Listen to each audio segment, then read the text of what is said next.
محترم حضرات، معزز سامعین، ماں اور بہنوں، ملی بھائیوں، گزشتہ ہفتے میں سورہ قمر مکمل ہوئی تھی اور سورہ قمر کے بعد سورہ رحمان کا آغاز ہے۔ سورہ رحمان کو حدیث شریف میں قرآن کریم کی دلہن کہا جاتا ہے، عروس القرآن۔ جس طریقے سے دلہن میں زینت نمایاں ہوتی ہے، قرآن کریم کی ساری آیات اور ساری صورتوں میں علمی انداز کی زینت سورہ رحمان میں رکھا ہے اللہ نے۔ اس کو عروس کہا گیا، عروس القرآن، قرآن کی دلہن۔ اس صورت میں جو شخص عربی کلام سے واقف ہے اس کو اندازہ ہوتا ہے کہ اللہ تعالیٰ نے لفظی ترتیب کتنی مناسب اور کتنی دل نشین اور کتنا جاذب رکھا ہے۔ اس صورت کو جنہوں نے سنا اور انسانوں نے سنا، سب نے اس کی تحسین کی۔ یہ صورت کی خوبی یہ ہے کہ اللہ کی نعمتوں کا تذکرہ ہے اور پھر اس کے ساتھ ساتھ ان نعمتوں کی تکذیب کرنے والوں پر حیرت اور تعجب ہے کہ اے جن و انس، تم دونوں اپنے رب کی کن کن نعمتوں کو جھٹلاؤ گے۔ یہ بار بار نعمتوں کا تذکرہ آیا ہے اور ان نعمتوں پر یہ الفاظ تو بظاہر لگتا ہے کہ تکرار ہے، لیکن تکرار نہیں ہے۔ جیسے کوئی محسن کسی پر اپنے احسان یاد دلائے کہ تم کیا کیا ناشکری کرو گے، تم کیا کیا ناقدری کرو گے، کیا تم کو یہ یاد نہیں، تم کو یہ یاد نہیں۔ مختلف نعمتوں کا تذکرہ کر کے بندے کو شکر پر راغب کیا ہے رب کریم نے۔ یہ ہے سورت کا خاص عنوان۔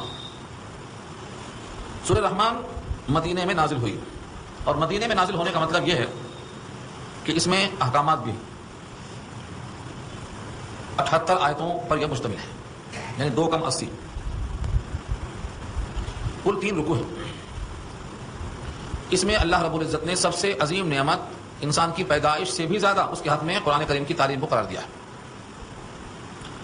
لفظوں کے ساتھ دیکھیں، الرحمن، اللہ تعالیٰ کے صفاتی ناموں میں سے ایک نام ہے الرحمن، جس میں مبالغہ ہے۔ رحمان کے معنی جس کی رحمت عام ہو، اور رحمت کے عموم کے لحاظ سے اس کا مصداق دنیا ہے، آخرت نہیں۔ آخرت میں رحمت تام ہوگی لیکن عام نہیں ہوگی، صرف مومن کو رحمت کا فائدہ پہنچے گا، کافروں کو اللہ کی نعمتیں وہاں میسر نہیں آئیں گی۔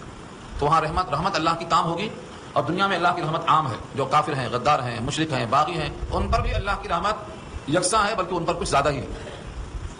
کیونکہ اللہ تعالیٰ کے سامنے حضرت موسیٰ نے شکوہ کیا تھا کہ فرعون کو آپ نے اتنا دیا ہے کہ وہ سرکشی کر رہا ہے اور غرور کر رہا ہے۔ حضرت موسیٰ کا یہ شکوہ بتا رہا ہے کہ دنیا میں اللہ کی رحمت سب کو ملتی ہے، چاہے وہ غدار ہو یا وفادار ہو، لیکن یہ نعمت آخرت میں صرف مومن کے ساتھ رہے گی، کافروں کو ایک قطرہ پانی کا نہیں ملے گا، ایک گھونٹ پانی ان کو دستیاب نہیں ہوگا۔ تو رحمان جس کی رحمت عام ہو، الرحمن، رحمان، علم القرآن، علمہ کا فاعل پہلے آ گیا ہے، وہ ہے رحمان۔ رحمان نے قرآن سکھلایا، قرآن کی تعلیم دی۔ علمہ ورب ہے، فعل ہے، اس کا فاعل رحمان ہے جو پہلے آ چکا ہے۔ تو گویا الرحمن علمہ، رحمان نے سکھلایا۔ کیا سکھلایا؟ القرآن، قرآن کو سکھلایا۔ کس کو سکھلایا ہے؟ جو اس کا مستحق ہے، یعنی جن و انس دونوں کو سکھلایا گیا۔ اللہ نے ساری نعمتوں میں تعلیم قرآن کو مقدم کیوں کیا؟ کیونکہ اگر انسان کا وجود ہو، جیسا کہ اس کے بعد کی آیت میں آ رہا ہے، خلق الانسان، انسان کو پیدا کیا، انسان کو پیدا کرنے کے بعد اگر ان کو قرآن کی تعلیم نہیں دی گئی اور وہ ایمان کے بغیر رہے تو یہ تخلیق انسانی ان کے حق میں مضر ہے، کیونکہ وہ جہنم میں جائیں گے۔ انسان کی تخلیق مفید کارآمد کب ہوگی؟ جب ان کو قرآن کی تعلیم ملے اور صاحب ایمان بنے، ایمان کے بدولت جنت میں جائیں گے۔ تو معلوم یہ ہوا تخلیق انسانی ایک نعمت ہے، لیکن اس سے بڑی نعمت ہے تعلیم قرآن۔ آج کروڑوں انسان ہیں جو قرآن کی تعلیم سے غافل ہیں، ان کو صرف دنیا میں پیدا ہوتے ہی جوڑ دیا جاتا ہے کہ کیسے کماؤ، کہاں سے کھاؤ، بس۔ کمانا کھانا تو جانوروں کے ساتھ بھی لگا ہوا ہے، بیل بھی کھاتا ہے، بکری بھی کھاتی ہے، لیکن وہ علم سے محروم ہے، انہیں قرآن کی تعلیم نہیں ملتی۔ تو کھانا اور کھانے پر محنت کرنا یہ خاصیت انسانوں کی نہیں ہے، اس میں تو مشترک ہے جانور بھی۔ انسان کی خاصیت یہ ہے کہ وہ صاحب ایمان ہے، اس کو شعوری ایمان حاصل ہے اور اپنے مالک کے احکامات کو نافذ کرنے کا پابند ہے، یہ اس کا امتیاز ہے۔ تو جو وجہ امتیاز ہے وہ تعلیم قرآن ہے، تخلیق انسانی اس کا امتیاز ہے۔ یوں اللہ تعالیٰ نے انسان کو سب سے احسن سانچے میں ڈھالا ہے، لقد خلقنا الانسان فی احسن تقویم، بہترین سانچے میں ڈھالا ہے۔ اس کے باوجود انسان کی تخلیق جو نعمت ہے اس کا ذکر اللہ نے بعد میں کیا اور تعلیم قرآن کا ذکر پہلے کیا۔ الرحمن علم القرآن، رحمان جس نے قرآن کی تعلیم دیا۔ خلق الانسان، انسان کی تخلیق، اللہ نے انسان کی تخلیق کیا، ان کو پیدا کیا۔ کیسے پیدا کیا یہ وضاحت چونکہ بار بار آ چکی ہے، اس لیے یہاں صرف پیدائش پر قناعت ہے، یہ بھی ایک نعمت ہے۔ آج کوئی بھی نعمت سے محروم نہیں، ہر انسان سوچتا ہے کہ میرے ساتھ کچھ بھی نہیں ہے، حالانکہ اس کا وجود بہت قیمتی ہے، اس کا وجود ساری کائنات میں جتنے مخلوقات ہیں سب سے اشرف اور اکرم ہے۔ علمہ البیان، اللہ نے اس کو بیان سکھلایا۔ علمہ 2 جگہ استعمال ہوا، علمہ نے تعلیم دیا، سکھلایا، کبھی بال واسطہ کبھی بلا واسطہ۔ جبریل کے توسط سے نبی صلی اللہ علیہ وسلم کو اللہ نے قرآن پہنچایا. یہ بلا واسطہ نہیں ہے, یہ بال واسطہ ہے. لیکن بیان کی صفت اللہ نے جو پیدا کی ہے انسان میں, انسان بیان کرتا ہے. بیان کا مطلب بانا یبینو, بیان کے معنی آتے ہیں ظاہر کرنا. جو چیز ظاہر نہیں ہے اس کو ظاہر کرنا, یہ بیان ہے. مبین قرآن کی صفت ہے. مبین کے معنی وہ کتاب جس کی آیتیں واضح ہیں, تو واضح ہو چکی تو مبین. واضح کرنے والے کو بیان کرنے والا کہا جاتا ہے اسی واسطے. اور جو چیز واضح کی جاتی ہے اس کو بیان کی شکل دی جاتی ہے. تو اللہ تعالیٰ نے یہ خاص صفت عطا فرمائی ہے, گویا سکھلایا. علمہ البیان, بانا یبینو, بیان کے معنی ظاہر کرنا. بیان کا اثر لوگوں کو اندازہ نہیں ہے. فرمایا نبی کریم صلی اللہ علیہ وسلم نے, ان من البیان لسحرا. یہ حدیث کا ٹکڑا ہے جس کا مطلب یہ ہے کہ بے شک بعض بیان جادو ہیں. جس طرح جادو اثر کرتا ہے لیکن جادو کا اثر کرنا نظر نہیں آتا, ایسے ہی بیان اثر کرتا ہے لیکن بیان کا اثر کرنا کسی کو نظر نہیں آتا. ایک آدمی بگڑا ہے, بے راہی پر جا رہا تھا, لیکن ایک دم صراط مستقیم پر آ گیا. کیسے آ گیا وہ؟ بیان کی تاثیر سے. لیکن بیان کا اثر نظر نہیں آتا کہ کیسے بدلا. یعنی براہ راست جس طرح جادو کا اثر انسان کو محسوس نہیں ہوتا ہے جب تک اس کا اثر عملاً ظاہر نہ ہو جائے, تو بیان کو بھی نبی نے جادو کہا ہے. جادو کہا کس معنی میں؟ نظر نہ آئے لیکن تاثیر جلدی ہو. ان من البیان لسحرا, بے شک بعض بیان جادو ہوتے ہیں. بڑی بڑی قوموں کے درمیان گفتگو نے رخ بدل دیا ہے, رخ نے تبدیلی اختیار کر لی ہے محض بیان کی وجہ سے. جن قوموں میں, جن گروہوں میں تشدد ہوا ہے, نبی صلی اللہ علیہ وسلم نے ان میں سے بہتوں کو کچھ باتیں کہہ کر بالکل مطمئن کر دیا. ان کی مثالوں میں گئے تو بات کسی اور چلی جاتی. نبی صلی اللہ علیہ وسلم کا ایک وصف امتیازی ہے جوامع الکلم.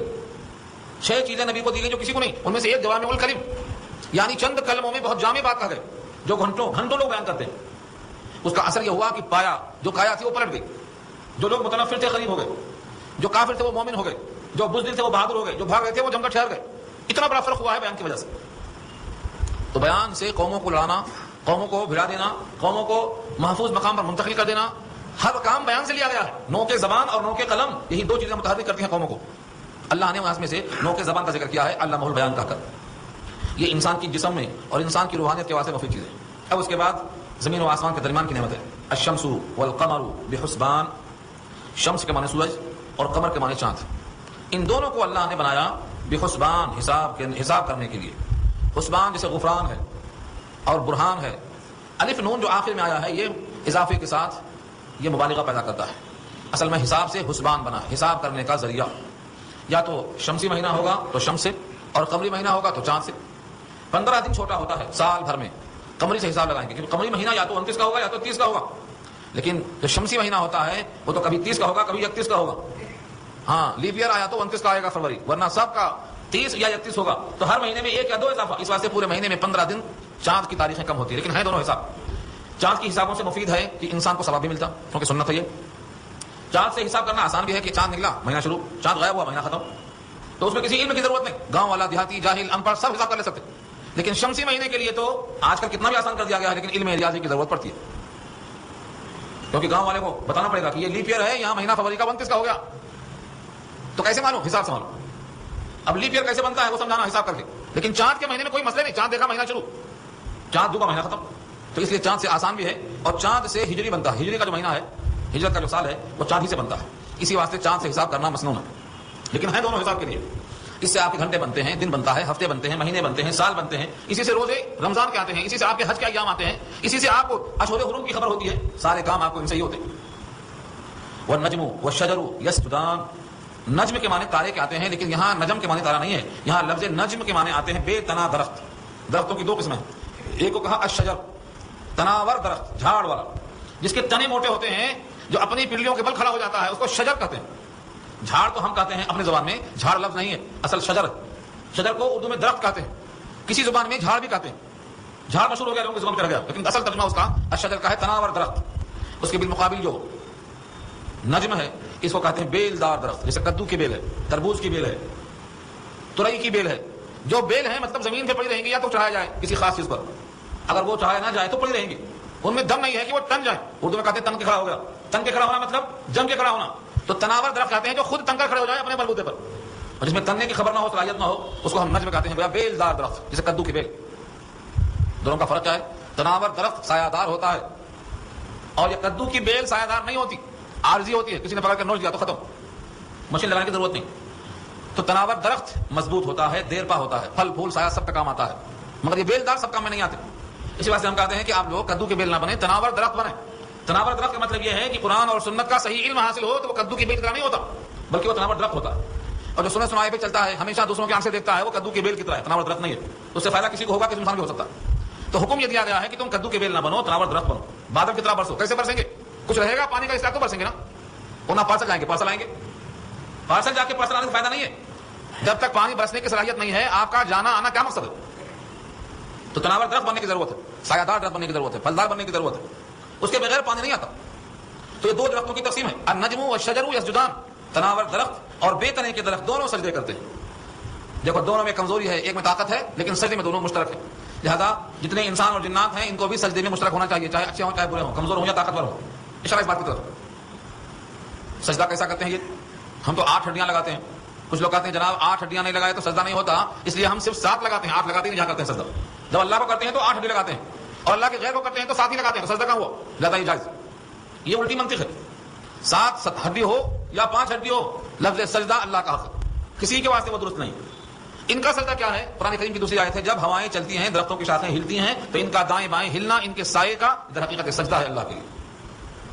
یتفیأ ظلالہ عن الیمین والشمائل سجدا للہ وہم داخلون. یہ سجدہ ہے اللہ کے لیے، تو ان کا سجدہ ہے، یہ سب سجدے کرتے ہیں. والسماء رفعها، اور آسمان رفعها جس کو اللہ نے بلند کیا. ووضع المیزان، اور رکھا ہے اللہ نے ترازو. میزان کے معنی ترازو.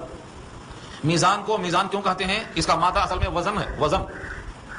تو میزان یہ مصدر ہے، اس میں آلہ ہے جس پر رکھ کر دیکھا جائے کہ وزن کتنا ہے، وزندار ہے یا نہیں ہے. وزن جس پر رکھ کر دیکھا جائے اس کو میوزان کہتے ہیں. یہ واو جو ہے تعلیل ہو کے گر گیا. تعلیل کے معنی آپریشن. واو سے پہلے پیش چاہیے، اگر واو سے پہلے پیش نہیں ہے بلکہ زیر ہے تو واو ٹھہر نہیں سکتا، واو گر جاتا، اور واو گر کے وہاں یا آ جاتی ہے، اس کو کہتے ہیں آپریشن. وہ ہے تعلیل ہماری زبان میں، وہی یہاں ہوا ہے. میوزان تھا، یہ میزان بنا، واو گر گیا زیر کی وجہ سے. تو جس پر رکھ کر تولا جائے کہ اس کا وزن کتنا ہے اس کو میزان کہتے ہیں. آلہ ہے، یہ آلہ تولنے کا آلہ. اللہ نے ترازو کو رکھا اور آسمان کو بلند کیا. یہ دونوں اللہ کی نعمتیں ہیں. آسمان کا بلند ہونا، ترازو کا رکھا جانا. کیوں رکھا؟ اللہ تطغوا فی المیزان. اللہ میں ان پوشیدہ ہے یہ کہ نہ سرکشی کرو، نہ کمی زیادتی کرو. فی المیزان، تولنے میں کمی زیادتی نہ ہونے پائے، اس واسطے ہم نے میزان کو رکھا ہے. جس کا حق ہے پورا ملے. ڈنڈی مارنا، قینچی کو کراس لے کے جانا، یا کسی بھی طریقے سے کسی کا حق مارنا، حق تلفی کرنا، یہ ایمان کے خلاف ہے. جس کا ایمان یہ ہو کہ میرا اعمال نامہ تولا جائے گا، وہ اپنے نام اعمال میں ایسے غلط اعمال شامل کرتے ہوئے شرم کرے گا. مگر جتنے بھی لوگ ہیں ان کو احساس نہیں ہوتا ہے کہ ہم سے یہ غلطی ہو رہی ہے. بلکہ کتنے مسلمان ہیں جن کو اس کا احساس ہی نہیں ہے کہ ہم سے کچھ غلطی بھی ہو رہی ہے، وہ غلطی کو صحیح سمجھتے ہیں. اللہ تطغوا فی المیزان، ترازو میں سرکشی نہ ہونے پائے، بلکہ کیا ہو؟ واقیموا الوزن بالقسط، اور قائم کرو وزن کو انصاف کے ساتھ.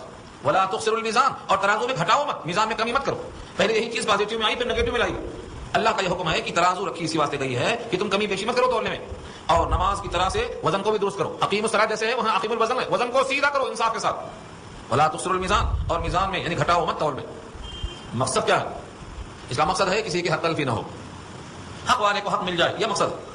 اگر کوئی دنیا میں ناپنے میں اور تولنے میں ڈنڈی نہیں مارتا لیکن اور طرح ڈنڈی مارتا ہے تو وہ بھی اسی میں آتا، تولا جائے گا. اللہ تعالیٰ نے رشوت کو حرام کیوں کیا ہے؟ اسی واسطے نا کہ وہاں حق مارا جائے گا. الراشی والمرتشی کلاہما فی النار، کا دونوں جہنم میں. رشوت دینے والا لینے والا دونوں جہنم میں. کیوں؟ اس کی وجہ کیا ہے؟ رشوت لینے والا تو حرام لے گا، کسی کا حق مارا، اور دینے والا جو دے رہا ہے یہ غلط چیز کی بنیاد ڈال رہا ہے، یا بنیاد پڑی ہوئی ہے تو اس میں بہ جا رہا ہے، حق پر ڈٹ نہیں رہا ہے بلکہ عارضی فائدے کے واسطے اس میں پل جا رہا ہے. ہاں فقہاء نے بدل جائے مجبوری، اگر اپنا جائز حق بھی نہ ملتا ہو بکراہت دینے کو جائز کہا ہے. لیکن بہرحال فقہاء ہیں وہ حضور نہیں بن سکتے. وہ حضور کا حکم بھی یہی ہے، الراشی والمرتشی کلاہما فی النار، دونوں جہنم میں جائیں گے. جواز کا مطلب بکراہت ایسا کبھی مجبوری میں کر لو، لیکن آج بکراہت نہیں ہو رہا ہے، بطیب خاطر ہو رہا ہے، بلکہ پیشکش کی جا رہی ہے. شادی کے موقع پر لڑکی والوں کی طرف سے پہلے باہر بھیجنے کی پیشکش کی جاتی ہے، مالی مدد کی جائے گی. یہ سب رشوت ہے. اس کو کوئی اور کالم میں فٹ نہیں کر سکتے. نکاح سے پہلے کوئی رشتے نہیں ہے، پھر آپ کیوں دے رہے ہیں؟ یہ پیسہ اس واسطے دے رہے ہیں یا وافر دے رہے ہیں، یہ پیشکش ہے، اس کا نام رشوت ہے. اس میں بھی دوسروں کا حق مارا جائے گا. رشوت جو نہیں دے سکتا اس کا حق مارا گیا. نماز میں بھی کمی ذاتی یہی ہے کہ آدمی نماز صحیح ٹائم پر نہ پڑھے، صحیح رکوع سجدہ نہ کرے، تو نماز میں کمی ہے. امام مالک نے دیکھا ہے صاحب کو جلدی نماز پڑھ رہے. جلدی کا مطلب کیا ہے؟ یہاں وہاں گپے مارتے، ٹائم نکل جاتا، آخر میں آگے پہنچتے، سب کو ڈسٹرب کرتے اور پھٹافٹ پڑھ کے شریک ہونا چاہتے مجمع میں. امام مالک نے دیکھا ایسا کرتے ہوئے تو کہا لقد کفرت بالصلاۃ، تم نے نماز میں کوتاہی کی، اور نماز میں تم نے یہ کوتاہی گویا اللہ کی چوری کی. ڈنڈی مارا. کوئی تول میں کرتا ہے، کوئی گننے میں کرتا ہے، 5 کٹا کو دے کے 40 دیتا ہے، یہ بھی ڈنڈی مارنا ہے. کوئی تولتا ہے، جھکا ہوا نہیں تولتا ہے، تھوڑا سا کم کر دیتا ہے. یہ سب اسی واسطے ہیں کہ لوگوں کے حق مارے جائیں. اللہ کو یہ پسند نہیں. جو شخص کسی کا حق مارے گا کسی بھی شکل میں، اگر اس کا حق باقی ہے تو عند اللہ اس کا مواخذہ رکھا ہے، چاہے وہ نماز میں کسی کا کوتاہی کرنا ہو اللہ کا حق ہو، یا بندے کو دینا ہو، یا کسی اور شکل میں ہو. شکلیں الگ الگ ہو سکتی ہیں. اللہ کا حکم ہے حق والے کو حق ادا کر دو، حق والے کو حق دے دو. اللہ کا بھی حق ہے، رسول اللہ کا بھی حق ہے، باپ ماں کا بھی حق ہے، استاد کا بھی حق ہے، پڑوسی کا بھی حق ہے، قرآن کا بھی حق ہے. ہر حق والے کو حق دے دو، یہ حکم دیا. تو ترازو کا مقصد یہ ہے، ترازو قائم اسی واسطے کیا اللہ نے. اب اگر کوئی شخص رشوت دے یا لے لے تو صرف حرام ہی تو ہے، اس کے بعد کوئی درجہ ہے کیا؟ اگر اس کو حلال سمجھ کر کھا رہا ہے تو گویا ایک حرام کو حلال سمجھا، اور حرام کو حلال سمجھنا یہ کفر ہے. اس کے لیے شرع عقائد کی مشہور کتاب ہے استحلال المعصیۃ کفر. معصیت کو، گناہ کو حلال سمجھ کے کرنا یہ کفر ہے. تو دو حال سے خالی نہیں، یا تو حرام کو حلال سمجھ رہے ہیں تو کفر ہے، اور حرام کو حرام سمجھ کے ہی لے رہے ہیں تو گویا جان بوجھ کے حرام کھا رہے ہیں. اور جو شخص جان بوجھ کے حرام کھائے گا اس کے پیٹ میں سوائے جہنم کی آنکھیں اور کیا رہا؟ آنکھیں انگارے ہیں. کروڑوں مسلمان ایسے ہیں جو رشوت کو حرام نہیں سمجھ رہے ہیں، برابر لے رہے ہیں، ان کا اپنا وہ حق سمجھ رہے ہیں. رشوت کہتے ہیں کہ جو ان کے ذمہ کام ہے اس کا محنتانہ ان کو مل رہا ہے، پھر بھی مزید رقم لینا دبا کر بلا کسی معاوضے کے. یہ سب اس آیت میں آتا ہے کہ ان کے نام اعمال میں یہ خسارہ آئے گا. والارض وضعها للانام، اور زمین اس کو ہم نے رکھا ہے مخلوق کے لیے، خلقت کے واسطے پست رکھا. وضع کے معنی رکھنا، بچھانا مراد ہے. زمین کو اللہ نے مخلوق کے واسطے بچھا دیا، ساری مخلوق اس پر چلتی ہے. کبھی زمین نے اعتراض نہیں کیا ہے کہ مجھ پر اچھے لوگ چلیں برے لوگ چلیں. جو چاہیں آپ اس زمین پر کرتے ہیں. زمین متواضع ہے، اور کبھی کبھی ٹھوکریں مارتا ہوا انسان جب چلتا ہے تو یہ زمین اسے نوٹ کر لیتی ہے. جب زمین کے حوالے کیا جاتا ہے، قبر میں اتارا جاتا ہے تو کہتی ہے تم نے بہت ٹھوکریں ماری ہیں، اب تو میرے حوالے والا، اب تجھ کو میں اس کا انجام دکھاتی ہوں. ایسا دباتی ہے کہ دائیں طرف کی پسلیاں بائیں پسلی میں گھس جاتی ہیں. اسی واسطے اللہ نے کہا ہے زمین پر ٹھوکر مار کے نہیں چلنا، تواضع کے ساتھ چلنا. ولا تمشي في الارض مرحا انك لن تخرق الارض ولن تبلغ الجبال طولا. تم زمین میں ٹھوکر مارنے سے کیا فائدہ ہے؟ لن تخرق الارض، تم زمین کو پھاڑ نہیں سکتے. ولن تبلغ الجبال، نہ پہاڑ تک پہنچ سکتے ہو لمبے ہو کر. تو پھر فائدہ کیا ہوا ٹھوکر مارنے کا؟ نقصان یہ ہوا کہ تمہیں قبر اپنے موقع پر یاد دلائے گی کہ ہاں تم ٹھوکر مارا کرتے تھے. تو زمین کو بچھایا ہے مخلوق کے لیے، لیکن یہ اللہ کی نعمت کا استعمال کرتے ہوئے اس کا استحضار ہونا چاہیے کہ میرے اللہ نے کتنی پیاری زمین بنائی ہمارے لیے. بوجھ سے بوجھل شے ڈال دو، ہلکی شے ڈال دو. بالکل نرم ہوتی روئی کی طرح تو بلڈنگ جھڑتی نہیں، لوہے کی طرح ہوتی تو کاروبار نہیں ہوتا، اس کے اوپر کھیتی نہیں ہوتی، پانی کھود کے نکالنا مشکل ہوتا. اللہ نے نرم بھی رکھا، ٹھوس بھی رکھا، سیال کا کام بھی کرتی ہے. یہ سب انسان کے واسطے ہے. اس نعمت کا ذکر کیا اللہ نے. فیہا فاکہۃ، اس زمین میں فواکہ میوے کو بولتے ہیں. وہ کھانا یا وہ غذا جو کھانا کھانے کے بعد بطور لذت کے کھایا جائے، تفقہن کھایا جائے، اس کو فواکہ کہتے ہیں. فاکہۃ کی جمع فواکہ، تفقہن جسے کھایا جائے. بہت سے لوگ بات چیت کرتے ہیں، باتوں میں مزہ لیتے ہیں، اس بات کو اللہ نے فواکہ کی طرح تشبیہ دیا ہے کہ جب یہ بات کرتے ہیں تو ان کی باتیں ایسی ہوتی ہیں کہ گویا ہلکی سلام مزہ لے رہے ہیں. باتوں سے مزہ لینے کو تشبیہ دیا ہے فواکہ سے. تطفیف سورت کا نام ہے، سورۃ تطفیف. جب باتیں کرتے ہیں تو لگتا ہے میوے کھا رہے ہیں، میووں کے مزے کی طرح باتیں لے کر چلتے ہیں. یتغامزون وَإِذَا مَرُّوا بِهِمْ يَتَغَامَزُونَ وَإِذَا انقلبوا إِلَىٰ أَهْلِهِمْ انقلبوا فَكِهِينَ. یہ فقیہین کیا ہے؟ میوے کی طرح لذت لیتے ہوئے باتیں کرنا، یہ ہے فقیہ. تو فواکہ کے معنی میوہ جو کھانے کے بعد بطور لذت کے یا بطور قوت کے کھایا جائے. فیہا فاکہۃ والنخل ذات الاکمام، اور پیدا کیا زمین میں کھجور. النخل کے معنی کھجور. درخت کو بھی کھجور کہتے ہیں، نخل کھجوروں کے درخت کو. جب اس سے پھل پیدا ہوتا ہے تو اس کے نام بہت. تمر کہتے ہیں کھجور کو، اس کے پھل کو تمر. لیکن ہر کھجور کو تمر نہیں کہیں گے. بعض دفعہ وہ خشک ہوتی ہے، بعض دفعہ وہ بڑی ہوتی ہے، بعض دفعہ وہ لذیذ ہوتی ہے. اس کے اسی حساب سے کئی نام ہیں. تمر کہتے ہیں عام کھجور کو. اگر وہ خشک ہو جائے یا سوکھ جائے تو اس کے الگ الگ نام ہیں. پھر کھجوروں کی اقسام بے شمار ہیں. یہ سب یہاں مراد ہے النخل سے، کھجور کا درخت. ذات الاکمام، آستینوں والے. اصل میں اکمام کے معنی آتے ہیں آستین کے. تو ذات الاکمام کے معنی آستین والے، یعنی کورنگ کیے ہوئے. جتنے بھی کھجور کے پھل دیکھیں گے آپ، ان پھلوں پر اللہ کی طرف سے غلاف ہوتا ہے، اس کو اکمام کہا. کمن اور کمن کے معنی آستین کے آتے ہیں. اس طرح سے کور کیا ہوا ہے. ہر پھل پہ آپ دیکھیں گے اس کھجور کے اوپر ایک پتلی سی جھلی. وہ کس لیے ہے؟ تاکہ گرد و غبار اس کے اوپر اندر نہ جا سکے. یہ اللہ کی عظیم نعمت ہے. والحب ذو العصف، اور دانا. الحب کے معنی دانا، گیہوں کا دانا ہو یا چنے کا دانا ہو، جتنے اجناس اور غلے ہیں ان تمام کو الحب کہیں گے. الحب دانا. دانا بھی کیسا ہے؟ ذو العصف، بھوسے والا. ذو مانے والا اور عصف کہتے ہیں بھوسا. ہم چونکہ یہاں نہ بیلوں کو کھلاتے ہیں نہ بیلوں کھاتے دیکھتے ہیں، اندازہ نہیں ہے. گیہوں کی فصل جب کٹتی ہے تو اس کے اناج کو یعنی گیہوں کو گھر میں لاتے ہیں، باقی حصے کو توڑ کے چھوٹا کرتے ہیں پیروں سے اسی کے، اور وہ سب کھلاتے ہیں بیلوں کو. اس کو کہا ہے بھوسا. ذو العصف، بھوسے والا. ایک دانے سے 7 بالیاں ہوتی ہیں اور ہر بالی کا ہر دانہ کور کیا ہوا ہے. اس کو پھوڑتے ہیں تو وہ بھوسا ہے. وہ اللہ تعالیٰ نے غلے کی تحفظ کا کام اس سے لیا ہے. غلے کا تحفظ آپ کو یاد ہوگا یوسف کے قصے میں حضرت یوسف نے کہا تھا قحط کے زمانے میں پورے غلے کو بھوسے سے باہر نہیں کرنا، بھوسے میں چھوڑ دینا، 7 سال کھانا ہے. بھوسے میں جب تک رہے گا خراب نہیں ہوگا. جتنا حاجت ہے اتنا نکالتے رہنا. ثم یاتی من بعد ذلک سبع شداد یاکلن ما قدمتم لهن الا قلیلا مما تحسنون. تم تھوڑا تھوڑا نکالتے جاؤ. تو بھوسا اس واسطے ہے کہ وہ تحفظ کا ذریعہ ہے، سڑتا نہیں، گلتا نہیں، گھلتا نہیں. اور جب اس بھوسے کو باہر لاتے ہیں تو وہی بیل اس کی غذا بناتا ہے، بیل کھاتے ہیں اس کو. تو زمین سے ذوالعصف بھوسے والا دانا. والریحان، ریحان کے معنی آتے ہیں خوشبو کے، ایک قسم کا پھل بھی ہے یہ. تو غلہ بھی ہے اور غلے کے ساتھ بھوسا بھی ہے اور اس میں غذا کی چیز بھی ہے. تو ریحان کے معنی غذائیت کے آتے ہیں، ریحان کے معنی خوشبو کے بھی آتے ہیں. بہت سے ایسے غلے ہوتے ہیں جن میں تیز خوشبو ہوتی ہے، یا مطلق کہا جائے جیسے زعفران ہے، زمین سے نکل رہا ہے، زعفران کی خوشبو دور دور تک آتی ہے. اس کے پھولوں کو چوس کر جب شہد بناتی ہے شہد کی مکھی تو اس کا ذائقہ الگ، اس کا مزہ الگ. تو ریحان کے معنی خوشبو کے بھی آتے ہیں. سورہ واقعہ میں پھر آئے گا لفظ فروح و ریحان و جنت نعیم. تو روح اور ریحان وہاں آئے گا. اشارہ اس بات کی طرف ہے کہ زمین سے اللہ نے خوشبودار چیز نکالا، کورنگ کی ہوئی چیزوں کو نکالا. یہ سب کس کے لیے ہیں؟ یہ سب انسانوں کے لیے. لہذا اب وہ تمام آیتیں آپ کے سامنے آئیں گی کہ اے جن و انس، تم دونوں اپنے رب کی کن کن نعمتوں کو جھٹلاؤ گے.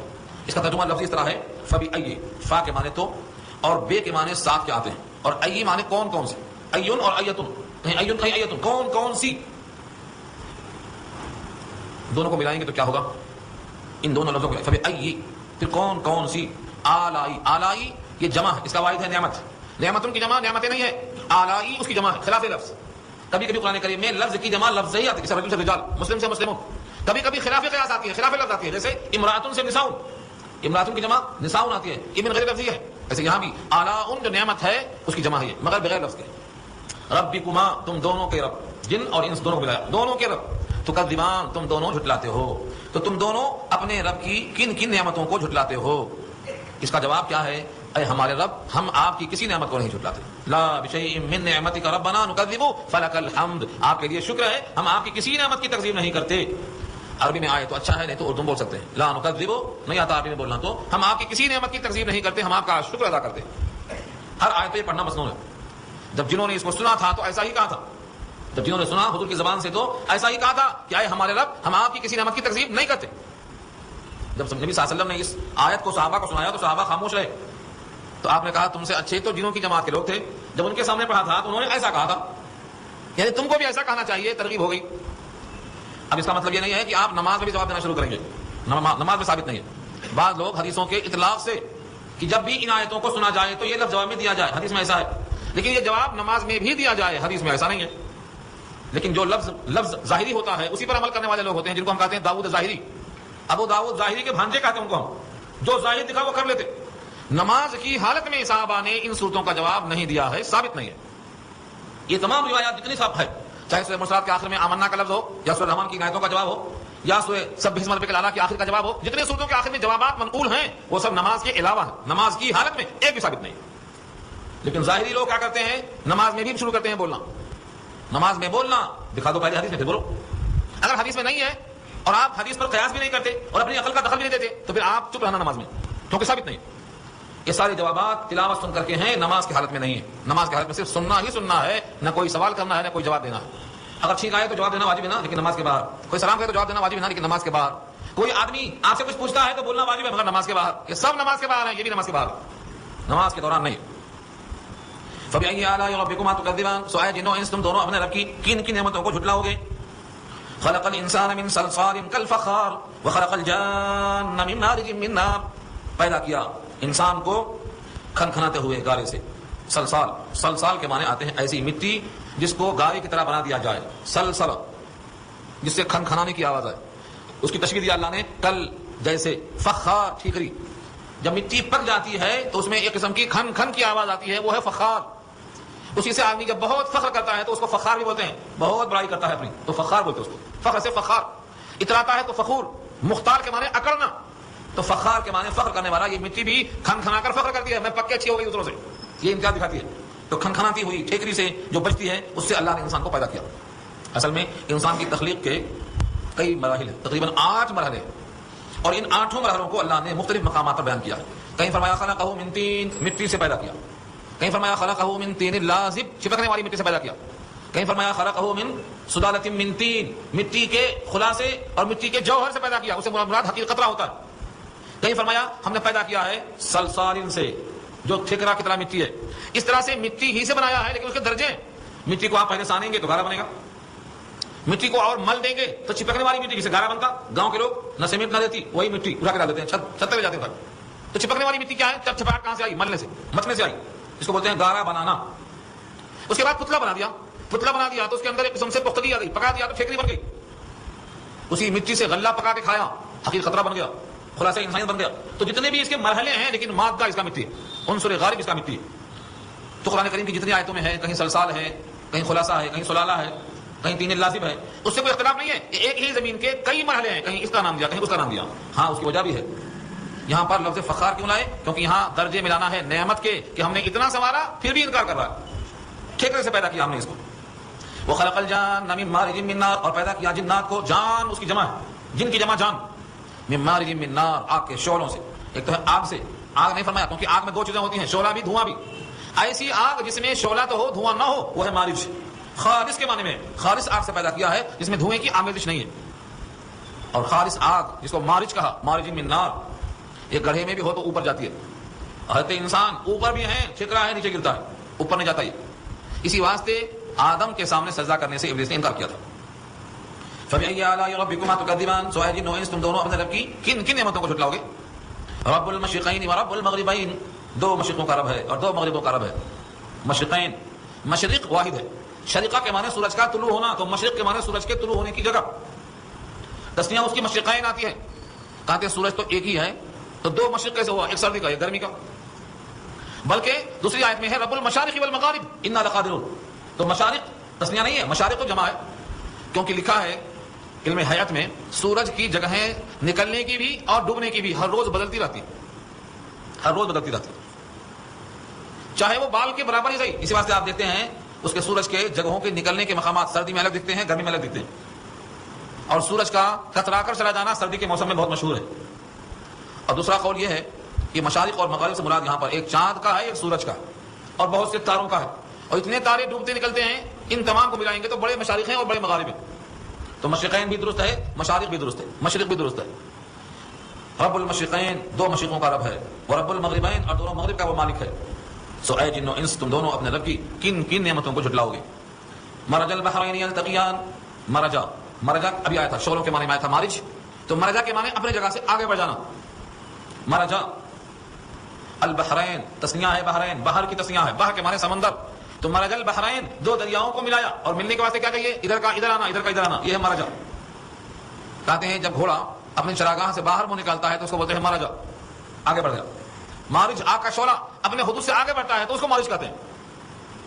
اللہ نے دو دریاؤں کو ملایا، مرج البحرین، چلایا، یلتقیان ملتے ہوئے، التقاء کے معنی ملنا، التقاء، ملاقات اردو میں استعمال ہے بھی ملنے کا نام پر، ملاقات میں لگا دیجیے تو التقاء بنتا ہے۔ دو دریاؤں کو اللہ نے ملا کر چلایا، بظاہر لگتا ہے کہ مل کے چل رہی ہیں، مل کے، لیکن اس کا پانی اس میں اور اس کا پانی اس میں نہیں آ سکتا، دونوں دریا ہیں، دو دریاؤں کے درمیان میں کوئی دیوار نہیں حائل ہے، ایک قدرت ہے جو ان کو ملنے نہیں دیتی۔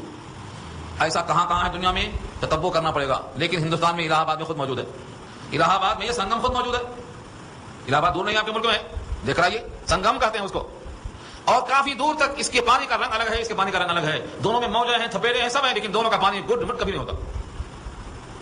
یہ اللہ کی شان، اللہ نے اس کو واضح کیا ہے۔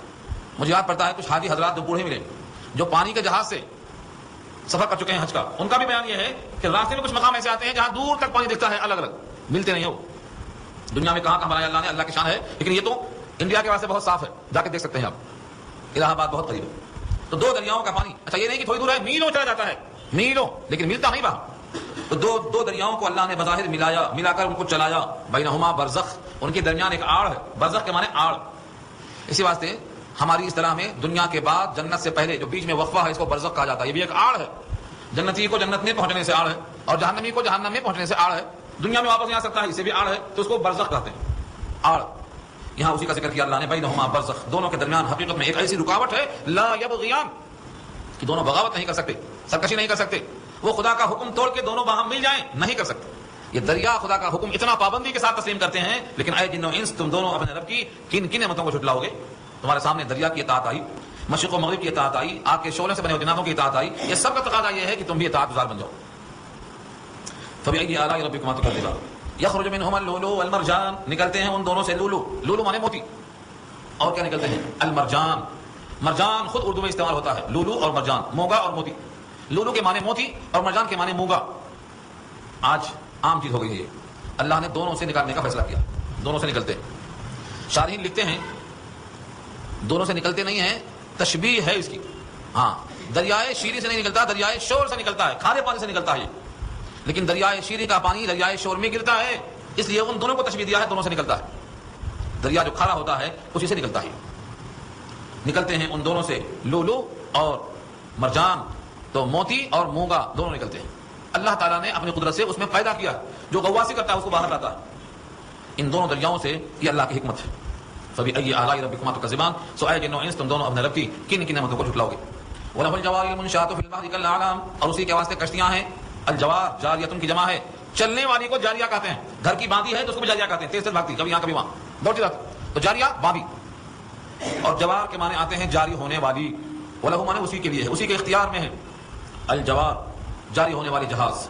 المنشآت ابھرے ہوئے، منشآت کے معنی ابھرے ہوئے، پانی کی سطح پر ابھرے ہوئے، موجیں ہیں، تھپیڑے ہیں، ہوائیں ہیں، لیکن یہ اس کی تہ پر ابھرے ہوئے ہیں، ان کو منشآت کہتے ہیں۔ فی البحر سمندر میں کتنا اوپر ابھرے ہوئے ہیں، کالاعلام اونچے پہاڑوں کی طرح نظر آتے ہیں۔